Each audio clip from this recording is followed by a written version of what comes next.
impassioned public servant, a loving daughter, wife, and mother, my little sister, and our nation's next First Lady, Michelle Obama.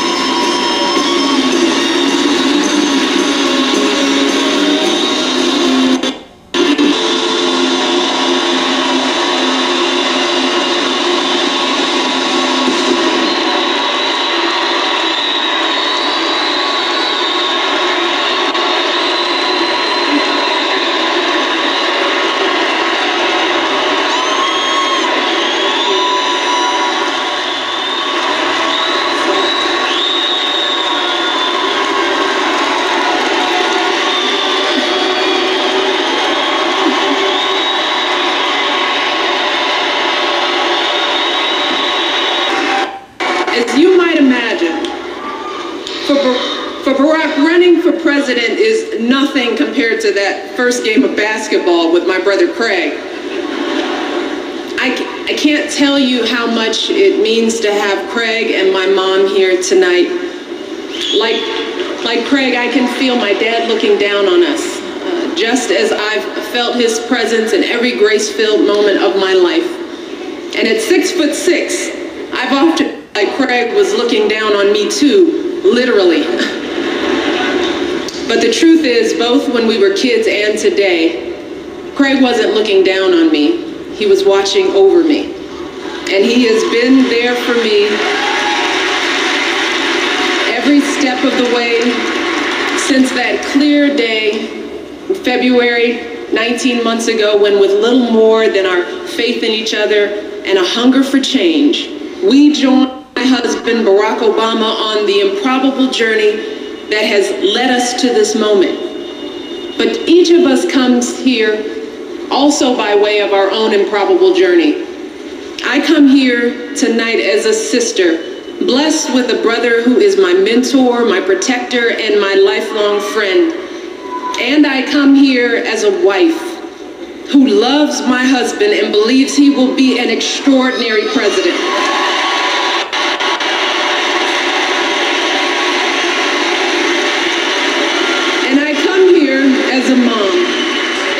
As a mom whose girls are the heart of my heart and the center of the world.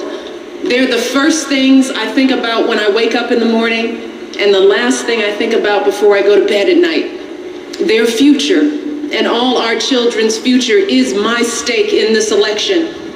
And I come here as a daughter raised on the south side of Chicago by a father who was a blue-collar city worker and a mother who stayed at home with my brother and me. My mother's love has always been a sustaining force for our family. And one of my greatest joys is seeing her integrity, her compassion, her intelligence reflected in my daughters. My dad was our rock. And although he was diagnosed with multiple sclerosis in his early 30s, he was our provider. He was our champion, our hero.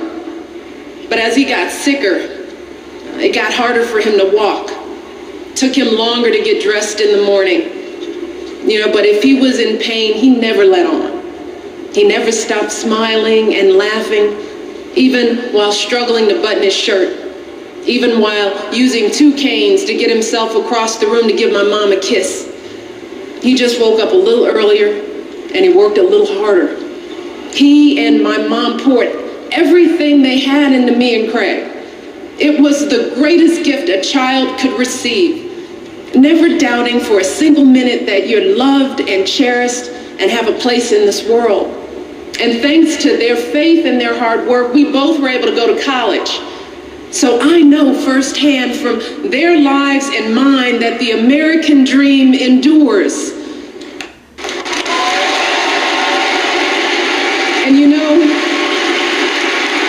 what struck me when I first met Barack was that even though he had this funny name, and even though he had grown up all the way across the continent in Hawaii, his family was so much like mine. He was raised by grandparents who were working class folks just like my parents, and by a single mother who struggled to pay the bills just like we did. And like my family, scrimped and saved so that he could have opportunities that they never had for themselves. And Barack and I were raised with so many of the same values, like you work hard for what you want in life, that your word is your bond, that you do what you say you're going to do, that you treat people with dignity and respect, even if you don't know them and even if you don't agree with them. And Barack and I set out to build lives guided by these values and to pass them on to the next generation, because we want our children and all children in this nation to know that the only limit to the height of your achievements is the reach of your dreams and your willingness to work hard for them.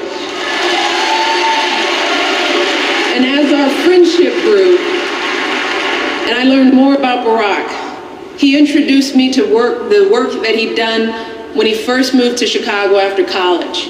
You see, instead of going to Wall Street, Barack went to work in neighborhoods that had been devastated by the closing of steel plants. Jobs dried up, and Barack was invited back to speak to people from those neighborhoods about how to rebuild their community. And the people gathered there together that day were ordinary folks doing the best they could to build a good life. See, there were parents trying to get by from paycheck to paycheck, grandparents trying to get it together on a fixed income, men frustrated that they couldn't support their families after jobs had disappeared. You see, those folks weren't asking for a handout or a shortcut. See, they were ready to work. They wanted to contribute. They believed, like you and I believe, that America should be a and make it if you try.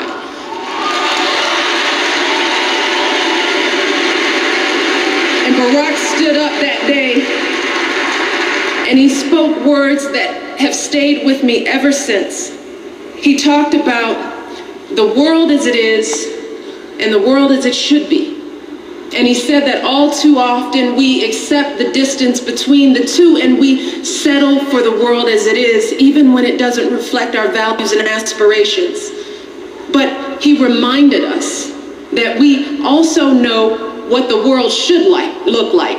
He said, we know what fairness and justice and opportunity look like. And he urged us to believe in ourselves, to find the strength within ourselves to strive for the world as it should be. And isn't that the great American story? It's the story of men and women gathered in churches and union halls and high school gyms, and people who stood up and marched and risked everything they had, refusing to settle, determined to mold our future into the shape of our ideals. And it's because of their will and determination that this week we celebrate two anniversaries. The 88th anniversary of women winning the right to vote, and the 45th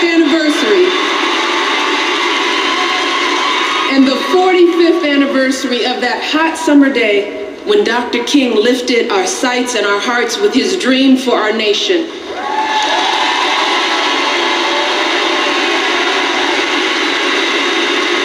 And I stand here today at the cross currents of that history, knowing that my piece of the American dream is a blessing hard won by those who came before me, all of them, driven by the same conviction that drove my dad to get up an hour early each day to painstakingly dress himself for work, the same conviction that drives the men and women I've met all across this country, people who work the day shift, then kiss their kids goodnight and head out for the night shift, without disappointment, without regret. See, that goodnight kiss is a reminder of everything they're working for. The families who say grace each night with an empty seat at the table